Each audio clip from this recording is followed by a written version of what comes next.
အားလုံးပဲမင်္ဂလာပါအင်းကြီးမြေ education မှာယနေ့သင်ကြားမယ့်သင်ကြားရေး lesson ကတော့ G9 သင်ယူအခန်း1ရဲ့ Lesson-9 ပဲဖြစ်ပါတယ်ဆရာတို့ပုဒ်စာနံပါတ်4ကိုဆက်လက်လေ့လာလိုက်ရအောင်ပါပုဒ်စာနံပါတ်4မှာဆိုရင်အောက်ပါတို့မှပိုင်းခြေကို rational gain အဖြစ်ပြောင်း၍ဖော်ပြပါလို့ပြောထားပါတယ်ပိုင်းခြေတန်မိုးသည့် irrational gain ဖြစ်နေရင်ဆရာတို့က rational gain အဖြစ်ပြောင်းလဲပြီးတော့ဖော်ပြပေးရမှာပဲဖြစ်ပါတယ်ဒီမှာဆိုဆရာတို့ပုဒ်စာခွဲ4ပုဒ်ရှိပါတယ်ထိုပုဒ်စာခွဲ4ပုဒ်မှာပုဒ်စာ2ပုဒ်ကိုဆရာသင်ကြားပေးသွားမှာပဲဖြစ်ပါတယ်နံပါတ်ခါခွေ triple root 5 by root 5လို့ပေးထားပါတယ်ပိုင်းခြေသည် irrational ဖြစ်နေဆရာတို့ rational ပြောင်းပါမယ်ပိုင်းခြေကိုကြည့်တဲ့အခါမှာ gain တစ်လုံးလား gain နှလုံးလားကြည့်တဲ့အခါမှာ gain တစ်လုံးပါ gain တစ်လုံးဆိုရင်ဆရာတို့ကတန်ဖိုးတူနဲ့မြောက်ပါတယ် root 5ပြောက်ခြင်းဆရာတို့ root 5နဲ့မြောက်ပါတယ်ပိုင်းခြေကို root 5နဲ့မြောက်ရင်ပိုင်းဝေကိုလည်း root 5နဲ့မြောက်ပါတယ် root 5နဲ့ root 5မြောက်ရင်ဆရာတို့5ပဲဖြစ်ပါတယ်ပိုင်းဝေမှာရှိတဲ့ root 5သည်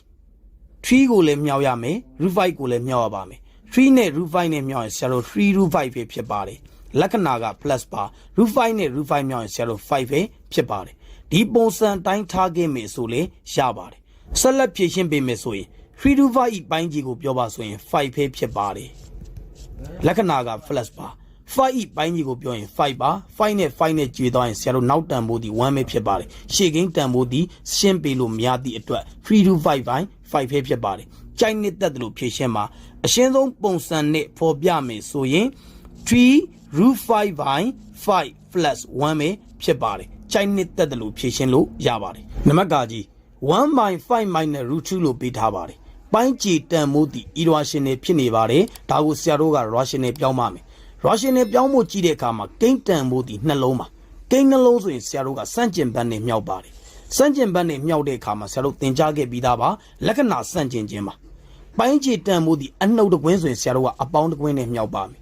အပေါင်းတကွင်းဆိုရင်အနှုတ်တကွင်းနဲ့မြောက်ပါမယ်ဒီသဘောတရားကိုအားလုံးသိရှိပြီးသားပဲဖြစ်ပါတယ်ဒါဆိုရင်ဆရာတို့ကစန့်ကျင်ဘက်နဲ့မြောက်မှာဖြစ်သည့်အတွက်5 plus root 2နဲ့မြောက်မှာပဲဖြစ်ပါတယ်ပိုင်းခြေကို5 plus root 2နဲ့မြောက်ရင်ပိုင်းဝေကိုလည်း5 plus root 2နဲ့မြောက်ပါမယ်ဆက်လက်ဖြည့်ရှင်းပေးပါမယ်ပိုင်းဝေတန်ဖိုးရှင်းတဲ့အခါမှာရရှိလာသောတန်ဖိုးသည်5 plus root 2ပဲဖြစ်ပါတယ်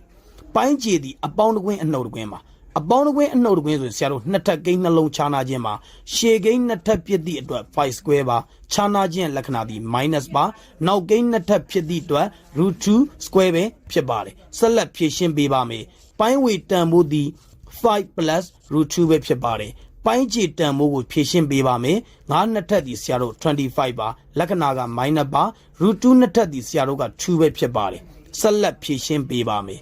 ပိုင်းဝေတန်ဖိုးသည်ပြောင်းလဲခြင်းမရှိပါ5 plus root 2ပါပိုင်းခြေတန်ဖိုးရှင်းပါမယ်25ထဲက2ကိုနှုတ်ရရှိလာသောတန်ဖိုးသည်23ပဲဖြစ်ပါတယ်ဆက်လက်ဖြည့်ရှင်းလို့ရလာကြည့်တဲ့အခါမှာဆက်လက်ဖြည့်ရှင်းလို့မရတော့ပါဘူးရရှိလာသောတန်ဖိုးကိုပြောပါဆိုရင်5 plus root 2 by 23ပဲဖြစ်ပါတယ်ပုဒ်စာနံပါတ်4နဲ့ပုံစံတူပုဒ်စာတွေကိုသင်ကြားရေးလမ်းစဉ်ရဲ့ခွန်မှန်မှာလင်းလေးချပေးထားပါမယ်ဆရာတို့ကိန်းနှလုံးပါတဲ့rational gain တွေကိုဖြည့်ရှင်းတဲ့ပုံစံတွေကိုနောက်လန်စင်မှာဆက်လက်သင်ကြားပေးသွားမှာပဲဖြစ်ပါတယ်သင်ကြားရေးလန်စင်ရဲ့ comment မှာလည်းလင်းလေးထည့်ပေးထားပါမယ်အားလုံးကိုကျေးဇူးတင်ပါတယ်ရှင်လန်းချမ်းမြေ့ကြပါစေဗျာ